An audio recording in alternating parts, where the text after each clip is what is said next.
iman dan Islam disebut dalam satu konteks, Maka iman beda, Islam beda. Iman berkaitan amal batin, Islam berkaitan amal zahir.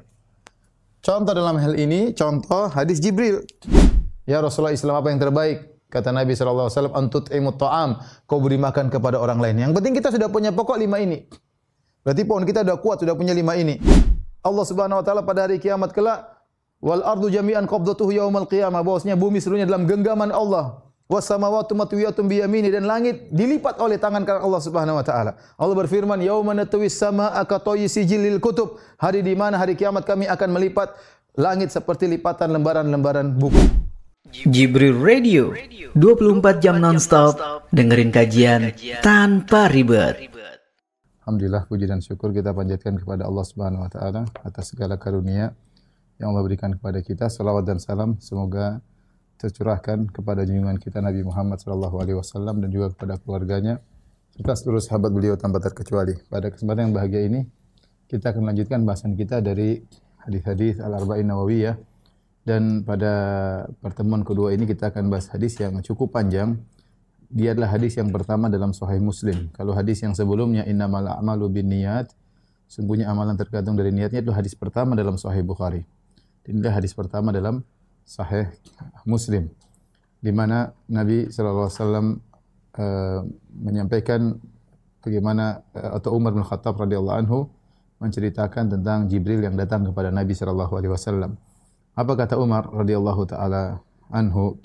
Bainama nahnu julusun 'inda Nabi sallallahu alaihi wasallam, idh tala 'alaina rajulun shadidu bayadhis thiyab, shadidu sawadis sa'r. Shadidu sawadis sa'r. Kata Nabi sallallahu alaihi wasallam, kata Umar bin Khattab radhiyallahu anhu, tatkala kami sedang duduk bersama Nabi sallallahu alaihi wasallam, tiba-tiba muncul seseorang lelaki yang sangat putih bajunya dan sangat hitam rambutnya.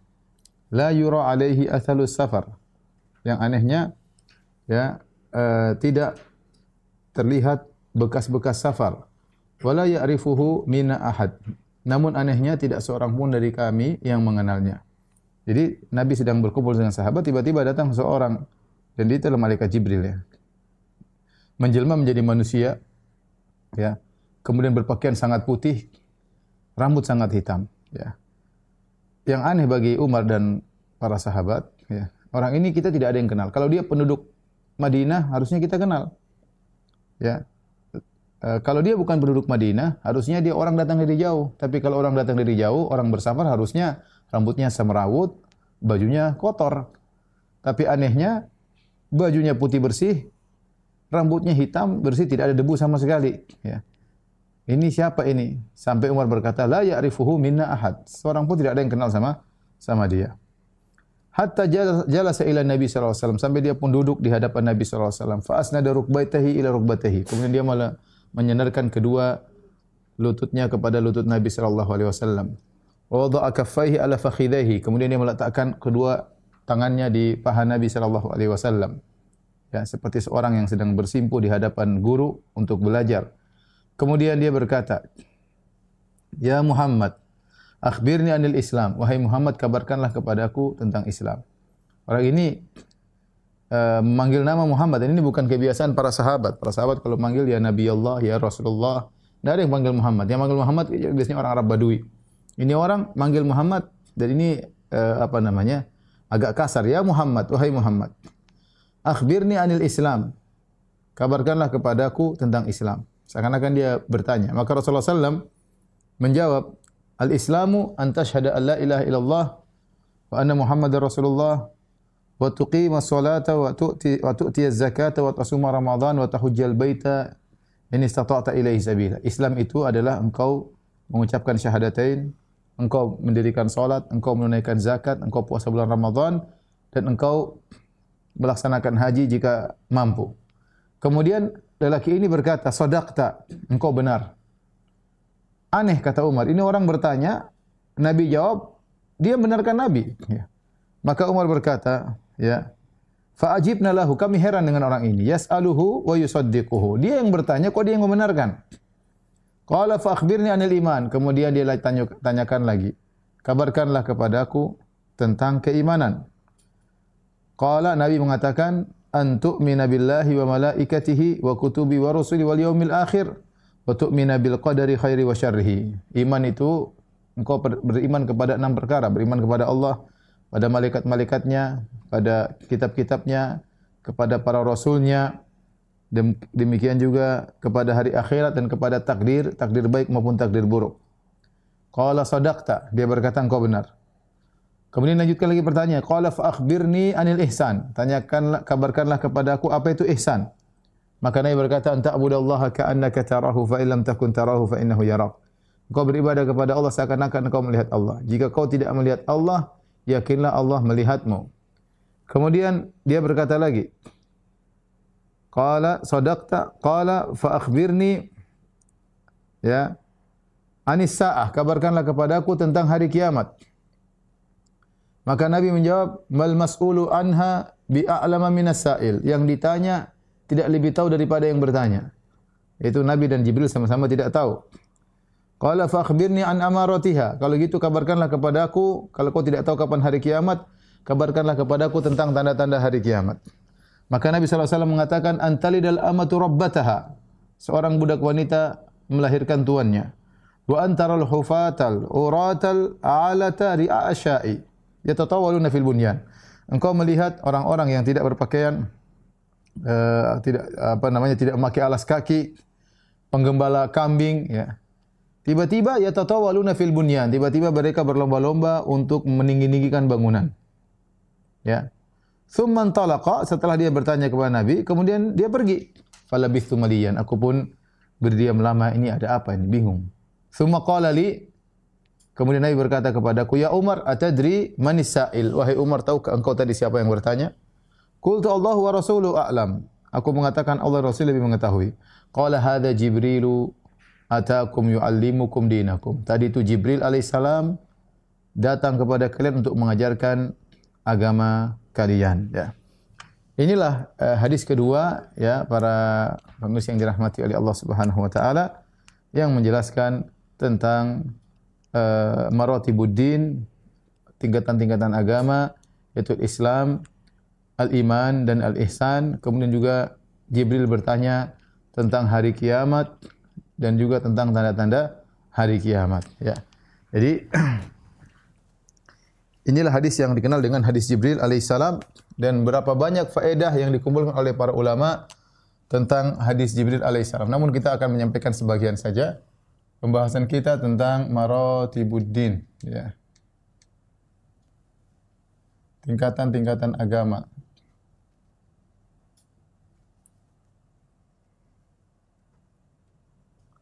Di mana ketika Nabi SAW datang oleh Jibril, yang pertama ditanyakan oleh malaikat Jibril adalah tentang anil Islam. Setelah itu baru kemudian al-iman. Kemudian baru al-ihsan. Al-ihsan. Setelah itu Nabi SAW bertanya tentang hari kiamat yang berkaitan tentang masalah iman. Ya. Taib. Begitu Nabi ditanya, akhbirni anil Islam, maka Nabi menjawab al-Islam dengan rukun Islam, yaitu 5 perkara. Yang pertama, syahadatain. Kemudian yang kedua, salat, menegakkan salat. Kemudian yang ketiga, membayar zakat. Yang keempat, puasa Ramadan. Yang kelima, haji bagi yang mampu. Ini istata'ta ilaihi sabila, berhaji jika engkau mampu.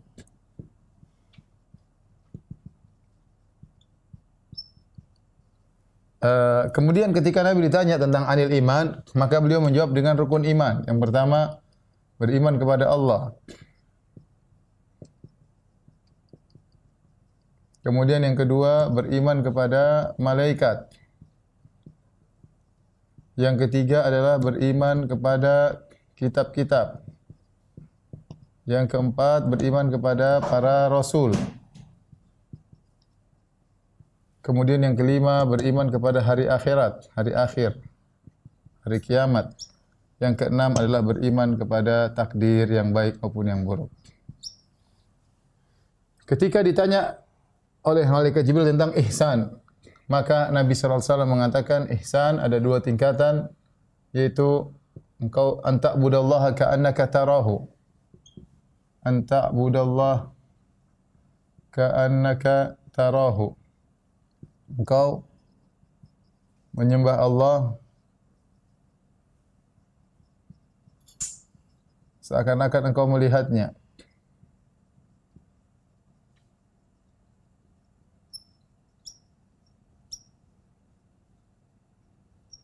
Kemudian fa illam takun tarahu fa innahu yarak. Yang kedua, tingkatan kedua, fa illam takun tarahu fa innahu yaraka.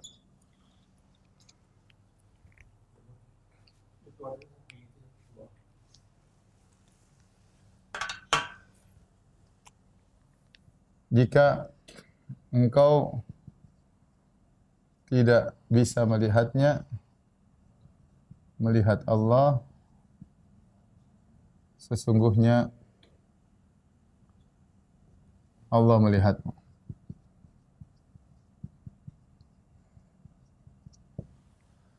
Kemudian malaikat Jibril bertanya tentang kapan hari kiamat. Kapan? Maka Nabi mengatakan, aku yang ditanya dan bertanya sama-sama tidak tahu, yaitu Muhammad dan Jibril sama-sama tidak tahu. Kemudian ditanya, kapan apa tanda-tandanya? Apa tanda-tandanya?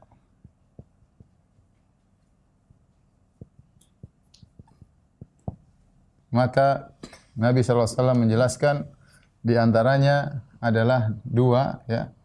Nabi sebutkan budak wanita melahirkan majikannya.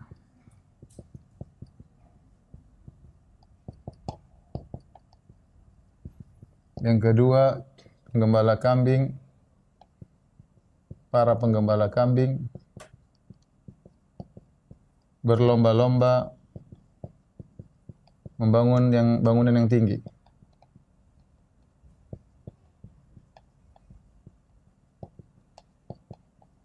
Nah, ketika Jibril sudah dijawab oleh Nabi secara keseluruhan, maka Jibril pun pergi.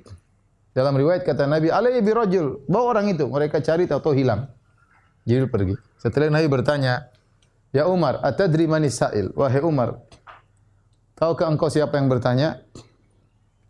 Maka Nabi Umar berkata, Allah wa Rasulullah alam. Aku tidak tahu. Maka Nabi berkata, hada Jibril atakum. Itu tadi Jibril datang menjelma jadi manusia.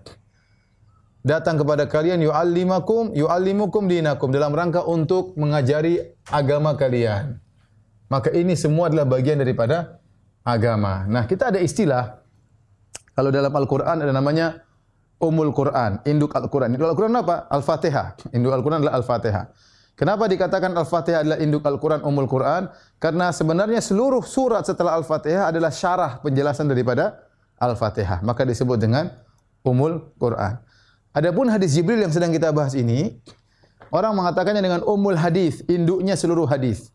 Seakan-akan seluruh hadis yang datang dalam buku-buku hadis seluruhnya adalah penjelas daripada hadis yang agung ini. Karena sedang menjelaskan tentang agama. Tapi mari kita perhatikan di sini sekarang. Ketika Nabi menjelaskan tentang Islam, kita lihat ini disebut dengan apa? Rukun Islam. Rukun-rukun Islam ada 5. Ini disebut dengan rukun-rukun iman. Ada 6. Nah, ini disebut dengan rukun ihsan. Ada 2. Baik. Di sini perhatikan, rukun Islam adalah amalan-amalan zahir. Amal-amal zahir. Perkataan, gerakan, harta, semuanya adalah amalan zahir. Adapun rukun iman, semuanya amal batin. Amal-amal batin tidak kelihatan. Ya. Amal-amal batin. eh, apa kaitannya antara Islam, kemudian iman dan ihsan? Apa kaitannya? Kata para ulama, ya, bahwasanya Islam adalah derajat pertama, iman adalah derajat kedua, ihsan adalah derajat ketiga.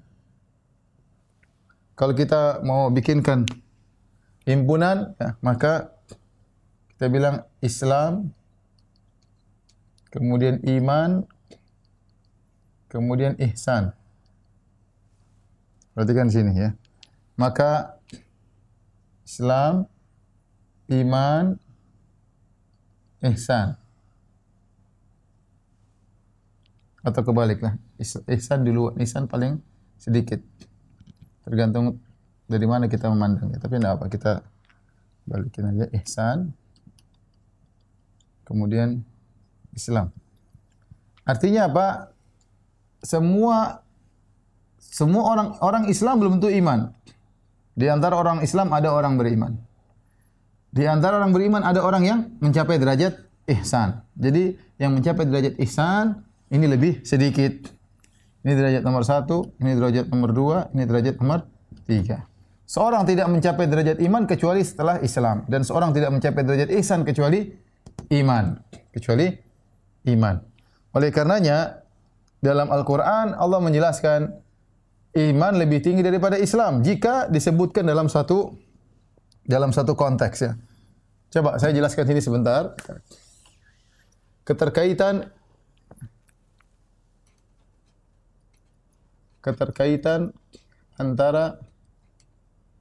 antara iman dan Islam. Bisa dalam dua kondisi.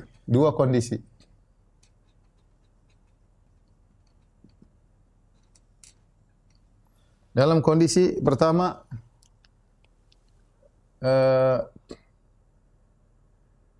keduanya disebutkan dalam satu konteks.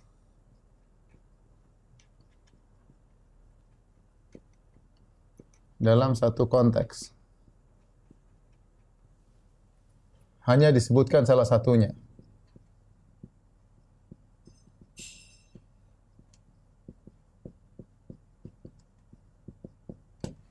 Hanya dalam satu konteks, maka dalam kondisi demikian berarti Islam tidak sama dengan iman.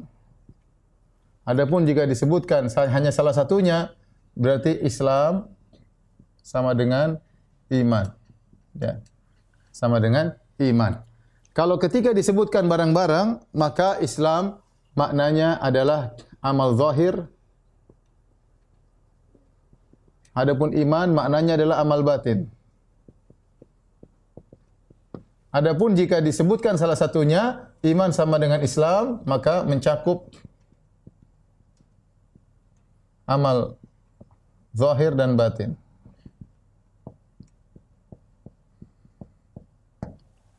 Contoh, Islam ketika disebut dalam konteks. Contohnya dalam hadis Jibril. Ini kan hadis Jibril.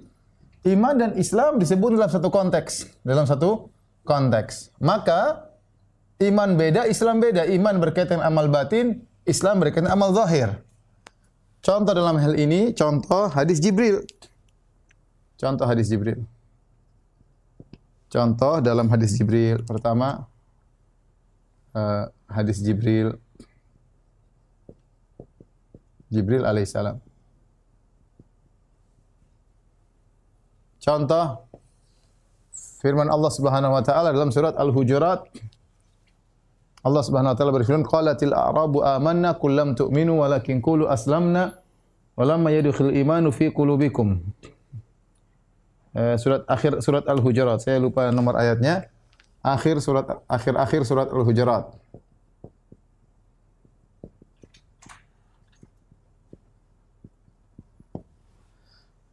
Kata orang-orang Arab Badui, qalatil a'rabu amanna. Qalatil a'rabu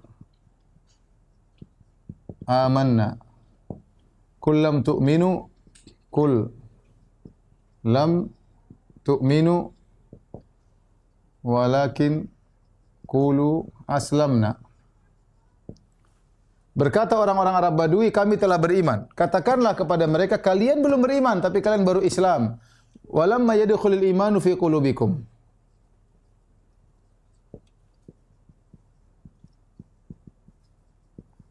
Iman belum masuk ke dalam hati-hati kalian, dalam surat Al-Hujurat. Di sini Allah menyebutkan iman dan Islam, dan Allah sebutkan iman lebih tinggi. Karena orang Arab Badui mengatakan kami telah beriman, kata Allah belum. Katakanlah kalian masih Islam, belum beriman. Iman masih lebih tinggi. Contoh lagi misalnya dalam surat Az-Zariyat ya. Atau dalam hadis ya, misalnya kata Nabi sallallahu alaihi wasallam, Allahumma man ahyaita minna fahi alal Islam, wa man tawaffaitahu minna fatawaffahu alal iman. Dalam doa salat jenazah. Allahumma man ahyaitahu minna. Yang artinya ya Allah, siapa yang Engkau ya Allah ya, siapa yang Engkau hidupkan,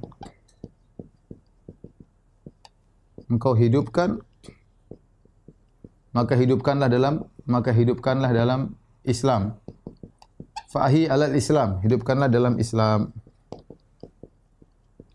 Siapa yang kau wafatkan,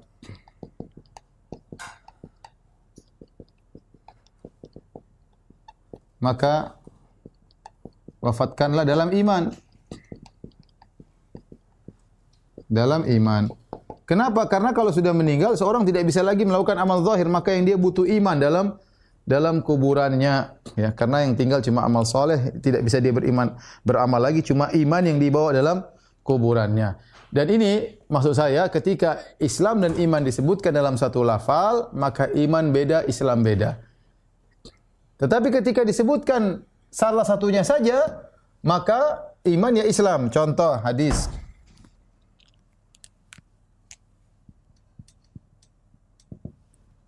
Contoh, al-muslimu man salima muslimuna min lisanihi wa yadihi. Ya. Orang muslim itu yang selamat, yang orang lain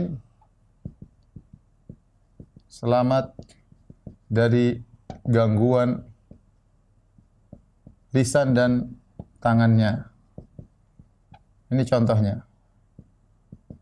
Perhatikan sini. Nabi hanya mengatakan orang muslim itu.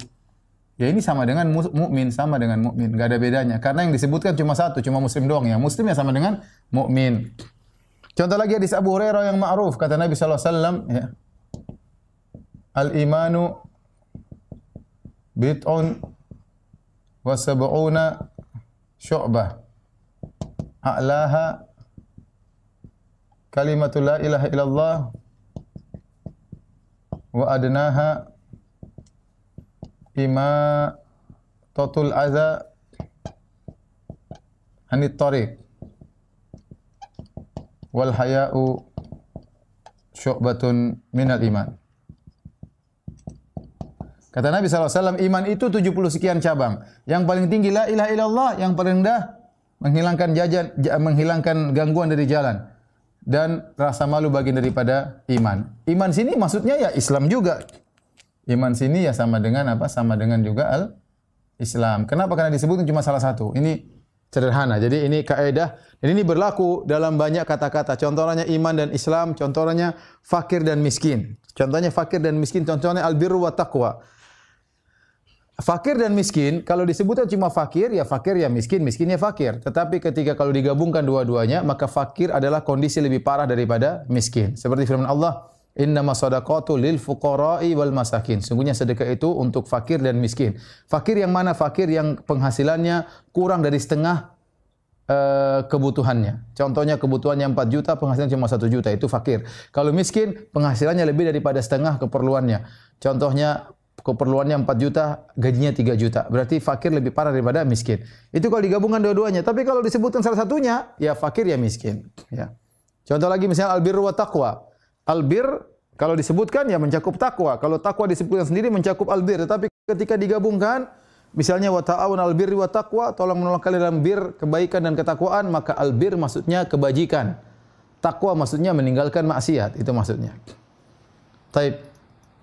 ketika kita bicara tentang iman dan Islam yang disebut dalam suatu konteks seperti hadis Jibril, maka ditafsirkan tadi Islam amal zahir, iman amal batin. Seperti ini. Iman amal zahir, kemudian Islam amal zahir, iman amal batin. Di sini kedudukan iman lebih tinggi daripada Islam. Nah, apa kaitannya dengan al-ihsan? Al-ihsan ini adalah tentang apa? Al-ihsan adalah kondisi yang tinggi dari seseorang dalam ketika menjalankan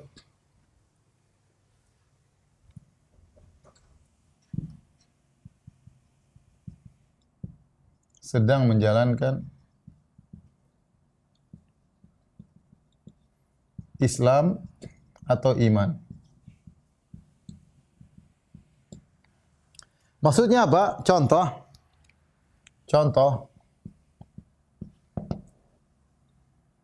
Islam ketika dia sholat,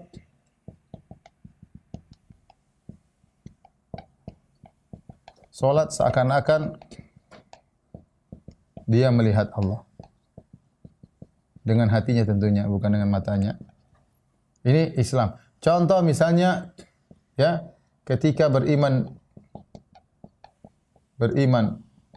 dengan kitab suci,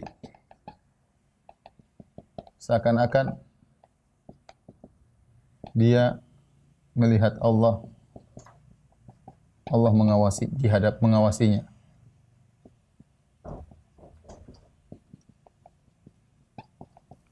Jadi sebenarnya ihsan ini adalah kondisi yang seorang jika sudah berislam, sudah beriman, keyakinannya sudah tinggi, maka dia bisa menghadirkan ihsan. Apa itu ihsan? Engkau beribadah kepada Allah seakan-akan engkau melihatnya, dan kau tidak akan mau melihat. Tapi kata para ulama, maksudnya kau melihat dengan hatimu. Ya, bagaimana keagungan Allah, seakan-akan Allah sedang di hadapanmu. Kau melihat keagungan Allah, kau bayangkan bagaimana Allah yang maha tinggi, yang berada di atas arsy, yang bumi ini kecil baginya dan dia maha melihat segalanya. Kalau kau tidak mau menghadirkan tersebut, maka yakinlah Allah sedang melihatmu. Dan ini kalau orang sudah sampai derajat ihsan, mudah bagi dia untuk khusyuk dan mudah bagi dia untuk ikhlas. Dalam melakukan apa saja ibadah, dia mudah khusyuk. Kenapa? Dia tahu Allah sedang melihat. Dan dia mudah ikhlas sehingga dia tidak peduli dengan komentar netizen, dia enggak peduli. Dia enggak peduli komentar medsos. Yang penting dia tahu Allah sudah lihat saya, sudah selesai. Nah, inilah kira-kira hubungan antara Islam, iman dan ihsan. Kalau kita mau gambarkan, para pemirsa yang dirahmati Allah Subhanahu wa taala, kalau kita mau gambarkan, ya, ibarat Islam ibarat pohon, ya, Islam agama ibarat pohon.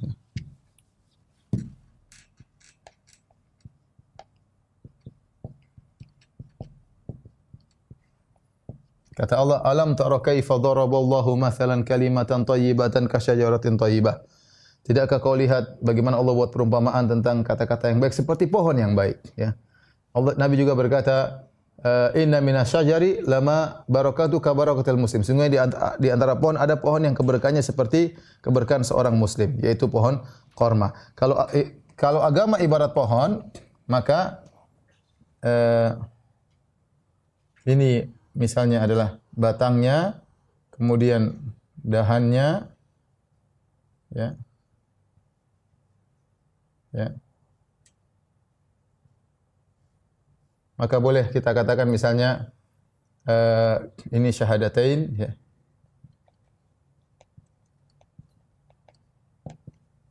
Kemudian ini misalnya salat, kemudian puasa, kemudian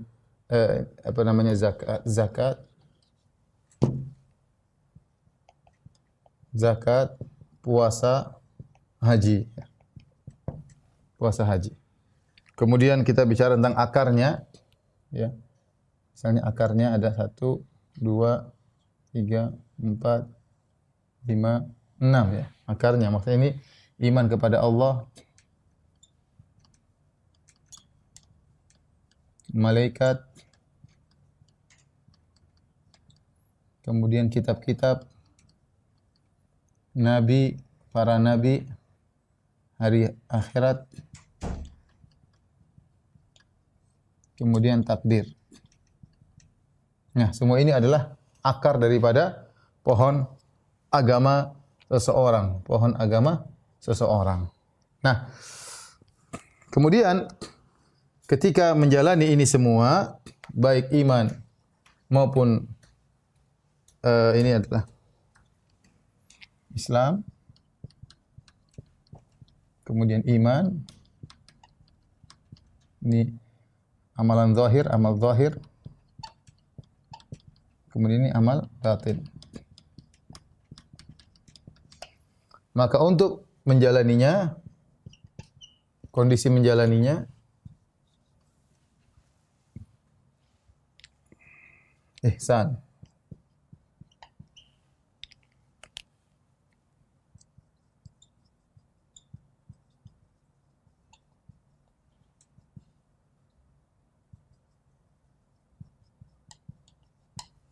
Kira-kira demikian para pemirsa yang dirahmati oleh Allah Subhanahu wa taala. Inilah kira-kira kalau kita mau ilustrasikan. Nah, perhatikan di sini ketika seseorang sudah memiliki rukun iman dan rukun Islam, syahadatain, salat, zakat, haji dan puasa. Syahadatain itu pokok utamanya yaitu. Maka tinggal dia memperbanyak pohon keimanannya, pohon Islamnya, pohon agamanya. Karena ini adalah pokok-pokok Islam. Dan Islam masih banyak yang lain. Semua amal zahir adalah Islam. Ya. Contoh kata Nabi SAW, min husni islamil mar'i tarkuhu ma la ya'nihi. Di antara keelokan Islam seorang, meninggalkan yang bukan urusannya. Ya. Dia meninggalkan, enggak suka baca yang enggak, yang bukan urusannya, tidak ingin tahu urusan orang lain, maka pohon ini semakin besar, semakin kokoh, cabangnya semakin banyak. Di antara Islam misalnya, kata Nabi ditanya, ayu islamin khair? Ya Rasulullah, Islam apa yang terbaik? Kata Nabi SAW, antut'imut ta'am, kau beri makan kepada orang lain. Yang penting kita sudah punya pokok 5 ini. Berarti pohon kita sudah kuat, sudah punya 5 ini. Sisanya tinggal kita perbagus, perbanyak rantingnya, perbanyak daunnya. Caranya bagaimana? Dengan banyak melaksanakan sunnah-sunnah, melaksanakan ibadah-ibadah yang lain, memberi makan. Ketika Nabi ditanya, ayu islamin khair? Islam apa yang terbaik? Kata Nabi SAW, antut'imut ta'am, kau beri makan kepada orang lain.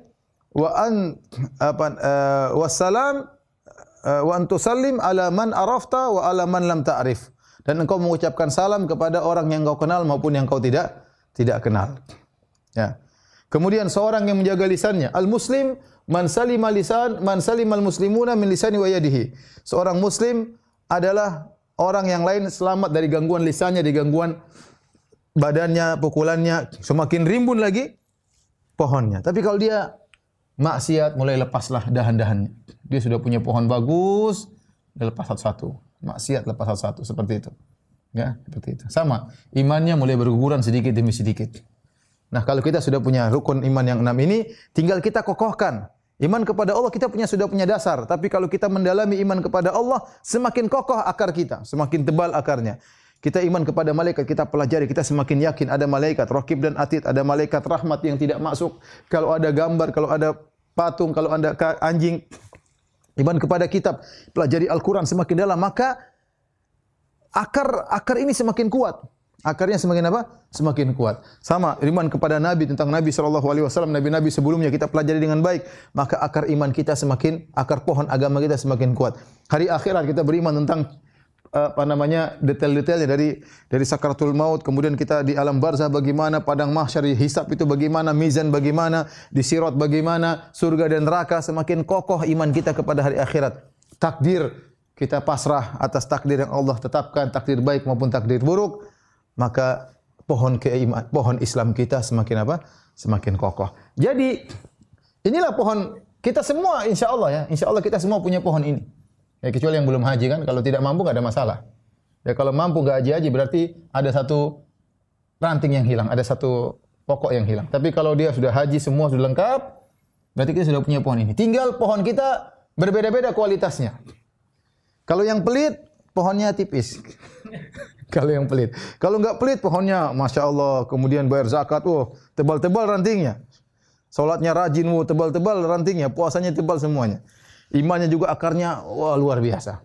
Jadi Anda akan bertemu dengan Allah dengan membawa pohon ini. Pohon agama Anda ini kokoh atau tidak terserah Anda. Dari sini juga ini secara logika juga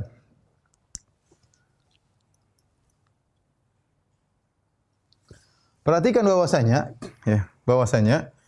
tidak semua ya dari cabang-cabang agama ini ya bisa mengeluarkan seorang dari Islam ya. Kalau misalnya orang kata para ulama orang tidak puasa, apakah pohonnya rusak? Belum. Orang tidak bayar zakat, pohonnya rusak tapi belum hilang sama sekali. Tapi kalau dia tidak mengucapkan syahadatain maka pohonnya diterbang, sudah selesai. Ya.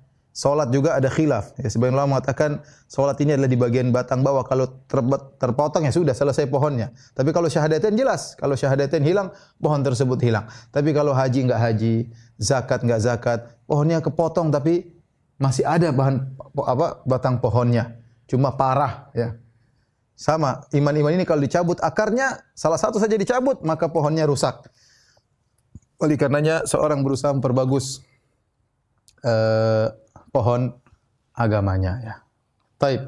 Perhatikan di sini, dalam menjalani kondisi ini, iman dan Islam, maka kita butuh ihsan. Ini tingkatan tinggi perlu latihan. Apa tingkatan pertama? Anta budallah ka'annaka tarahu. Kau beribadah kepada Allah seakan-akan engkau melihatnya. Ya.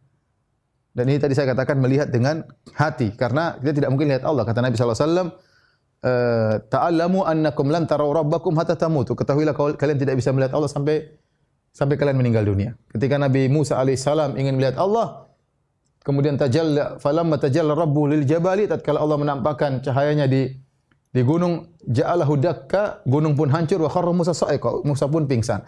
Kenapa kata para ulama? Karena mata kita enggak mampu melihat agungnya Allah Subhanahu wa taala. Jangan lihat matahari aja kita enggak mampu, padahal cahaya matahari begitu aja kita enggak mampu, apalagi melihat Allah yang maha agung. Ya, maha agung, maka kita enggak mampu. Tetapi oleh karena kita enggak bisa lihat Allah, ya. Ketika Nabi sampai di Sidratul Muntaha, maka Nabi sampai ditanya, "Hal ra'aita rabbak?" Kau lihat Allah? Kata Nabi, "Nurun anna arahu." Ada cahaya, bagaimana aku bisa melihatnya? Enggak bisa. Tetapi maksudnya kita melihat dengan seakan-akan, makanya dia mengatakan seakan-akan, ya. Seakan-akan artinya kau tidak akan bisa lihat, tetapi seakan-akan kau melihatnya.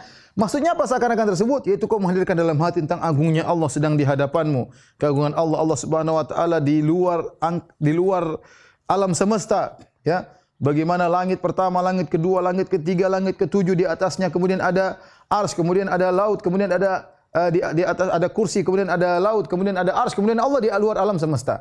Yang kata Allah Subhanahu wa taala pada hari kiamat kelak, wal ardu jami'an qabdatuhu yaumal qiyamah, bahwasanya bumi seluruhnya dalam genggaman Allah. Was samawati matwiyatun bi yamini, dan langit dilipat oleh tangan kanan Allah Subhanahu wa taala. Allah berfirman, yauma natwis samaa ka tayyi sijilil kutub. Hari di mana hari kiamat kami akan melipat langit seperti lipatan lembaran-lembaran buku. Allah Maha besar. Kata Ibnu Mas'ud, mas samawatu sab' wal arduna ya fi yadillah illa kama ka khardalatin fi yadi ahadikum. Tidaklah langit yang 7 dan bumi dalam genggaman Allah kecuali seperti biji sawi yang ada dalam genggaman kalian. Allah Maha besar. Allah di atas sana Maha besar, Allahu Akbar, dan Dia mengetahui seluruh apa yang kita kerjakan. A amintum man fis sama'i ay yakhsifa bikumul arda fa idza hiya tamur. Apakah kalian merasa aman dari zat yang ada di atas langit? Kalian tidak merasa akan dibenamkan dalam bumi? Kalau kalian bermaksiat, Allah bisa, meskipun Allah berada di atas arsy Allah Subhanahu wa taala. Jadi ini yang pertama, kita menghadirkan seakan-akan di hadapan kita ada Allah, yaitu melihat dengan hati kita. Kalau kita tidak mampu, maka berusaha yang kedua. Fa ilam takun tarahu, kalau kau tidak bisa melihat Allah, sungguhnya Allah melihat. Dan ini yang namanya muraqabah, selalu meyakini Allah melihat kita lagi di ngapain saja, ya. Makanya di antara sabda Nabi sallallahu alaihi wasallam, afdhalul iman an ta'lama anna Allah ma'aka haitsu ma kunt. Di antara iman yang terbaik adalah kau yakin Allah bersama engkau di mana saja. Engkau yakin Allah bersama engkau di mana? Di mana saja. Kita sedang sendirian, kita sedang di kantor, kita sedang di luar negeri, dalam negeri, sedang bersama keluarga, sedang bersama orang lain, sedang salat, sedang bayar zakat, sedang baca Quran, ya, sedang salat malam, ya, sedang menjalankan tugas, senantiasa merasa Allah melihat kita. Dan ini sering hilang dari perasaan, hilang dari kita. Tergantung kekuatan ihsan kita. Seorang bisa mengukur kadar ihsannya. Sejauh mana dia merasakan kehadiran Allah mengawasinya, ya. Makanya kata Ibnu Rajab Al-Hambali, barang siapa yang berbuat ihsan, maka dia akan mendapatkan apa? Tambahan. Kata Allah, lilladzina ahsanul husna wa ziyadah. Bagi orang-orang yang melakukan kebajikan, melakukan ihsan, lilladzina ahsanu, orang-orang berbuat ihsan, bagi dia husna, bagi dia surga, wa ziyadah. Ziyadah, tambahan apa? Melihat wajah Allah. Melihat wajah Allah dengan sungguhnya. Kenapa? Selama di dunia dia selalu melatih diri untuk melihat Allah dengan hatinya, keagungan Allah. Dia selalu merasakan Allah melihatnya, menghadirkan dalam dirinya. Maka balasannya pada hari kiamat, dia akan melihat indahnya wajah Allah. Itu tambahan kenikmatan yang Allah berikan pada hari kiamat kelak, ya. Inilah ikhwan dan akhwat yang dirahmati oleh Allah Subhanahu wa taala yang bisa saya sampaikan pada kesempatan kali ini tentang Islam, iman dan ihsan. Maka alhamdulillah kita sudah punya Islam, kita punya iman, kita sedang belajar menuju ihsan. Tinggal Islam kita kokohkan, iman kita semakin kuatkan akar-akar sehingga kita bisa bertemu dengan Allah dengan pohon agama yang luar biasa, dan ini berkaitan dengan status kita di surga kelak. Ya, semoga Allah memudahkan kita. Taib, kalau ada yang bertanya saya persilahkan. Wallahu taala a'lam bissawab. Oh, tunggu, terakhir masih ada belum? Saya lupa. Mohon maaf. Pertanyaan tentang kapan hari kiamat. Ketika Nabi ditanya oleh Jibril, "Akhbirni anis sa'ah." Kabarkanlah kepadaku wahai Rasulullah, kapan hari kiamat? Wahai Muhammad, kata Jibril, kata Rasulullah, "Mal mas'ulu anha bi a'lamin as-sa'il." Yang ditanya tidak lebih tahu daripada yang bertanya. Artinya Nabi Muhammad dan Jibril sama-sama tidak tahu. Kita pun tahu hari kiamat terjadi hari Jumat. Sudah dikabarkan oleh Nabi sallallahu alaihi wasallam. Tetapi kapannya enggak ada yang tahu. Jumat kapan, minggu kapan, tahun kapan, jam berapa di hari Jumat, enggak ada yang tahu. Itu hanya Allah yang tahu, ya. Enggak ada yang tahu, kapannya enggak ada yang tahu. Telah salah sebagian ulama dahulu. Di antara yang salah dalam hal ini misalnya At-Tabari yang menyangka bahwasanya akan terjadi hari kiamat sekitar, dia mengatakan sekitar 500 tahun lagi terjadi hari kiamat. Pernah bersalah juga As-Suyuti, ya. Salah, namun kita bilang mereka ulama dan mereka salah, ya. Yang benar tidak ada yang tahu kapan terjadi hari kiamat. Tapi di antara rahmat Allah, Allah menyuruh Nabi mengabarkan tentang tanda-tandanya agar kita bersiap. Hari kiamat pasti datang, ya. Tapi entah kapan kita enggak tahu. Oleh karenanya hati-hati, jangan sampai ada kemudian percaya sama dai yang mengatakan, "Oh, hari kiamat tinggal sekian. Oh, sebentar lagi tinggal ini." Akhirnya apa yang terjadi? Banyak kekacauan. Ada yang kemarin gara-gara takut terjadi apa? Dukhan. Bikin isu dukhan sampai ada yang jual rumahnya. Saya baca, ya Allah, beneran orang termakan dengan isu seperti tersebut. Ada yang hijrah kemana, ada yang pindah kemana. Subhanallah, kita enggak boleh bicara sembarangan tentang suatu yang gaib. Ini adalah hal yang gaib. Kalau jelas muncul tanda-tandanya silakan, tapi menduga-duga. Sebentar lagi muncul dukhan, sebentar lagi muncul dukhan, sebentar lagi keluar Dajjal. Dajjal sudah muncul, Imam Mahdi sekarang sudah di Madinah, umurnya sudah sekian, ada yang sudah pernah ketemu dengan dia. Omong kosong semuanya. Lebih dukun daripada dukun. Dukun saja tidak berani melamar. Ini dia berani meramal tentang dukun aja enggak berani meramal. Ini dia lebih parah daripada dukun. Cuma dukun pakai dalil, dalilnya ngawur. Tapi Nabi SAW sebutkan ada tanda-tandanya. Kalau tanda-tanda itu jelas, ya kita enggak mengingkari. Telah terjadi sebagian tanda-tanda kiamat. Tapi kalau mereka-reka, cocok logi, menduga-duga, gatok-gatok, ini bahaya. Jangan bicara sembarangan. Akibatnya buat orang takut. Bayangkan, saya baca sampai ada yang menjual rumahnya, sampai ada yang ini, sampai ada yang ini. Siapa yang bikin perusahaan enggak jadi, yang mau bikin ini enggak jadi. Kenapa? Ngapain bikin perusahaan sebentar lagi dukhan muncul? Rusak semua. Kacau. Gara-gara mereka-mereka ini. Belum lagi, ini kita tidak sedang bahas mereka, tapi intinya saya ingin sampaikan bahwasanya Nabi sebutkan tanda-tanda. Di antara tanda-tanda budak-budak wanita melahirkan Tuhannya. Ini kapan? Melahirkan majikannya. Ada yang mengatakan tatkala terjadi banyak peperangan. Jadi banyak peperangan sehingga banyak terjadi perbudakan karena yang kalah jadikan budak. Akhirnya majikannya menggauli sang budak dan sang budak melahirkan anaknya. Nah, kalau anak majikan sama kedudukannya seperti majikan sehingga sang budak melahirkan apa? Melahirkan majikan. Ini pendapat pertama, ya. Bahwasanya maksudnya terjadi banyak peperangan sehingga sampai seorang wanita diperbudak, digauli oleh majikannya, akhirnya punya anak dan anak tersebut ya sama seperti kedudukan majikan. Ada yang mengatakan terjadi banyak peperangan sehingga budak dijual sana, budak dijual sini sampai akhirnya tidak terasa ada yang satu akhirnya ibunya sendiri diperbudak, dijual sana, akhirnya dia beli sendiri ibunya dan dia dalam kondisi tidak sadar kalau ibunya yang dia budak yang dia beli ternyata ibunya sendiri. Artinya ini menunjukkan banyak peperangan. Ini intinya isyarat akan banyaknya peperangan sebelum hari kiamat. Kemudian penggembala kambing berlomba membangun bangunan yang tinggi. Ini mungkin sudah terjadi ya. Sudah terjadi.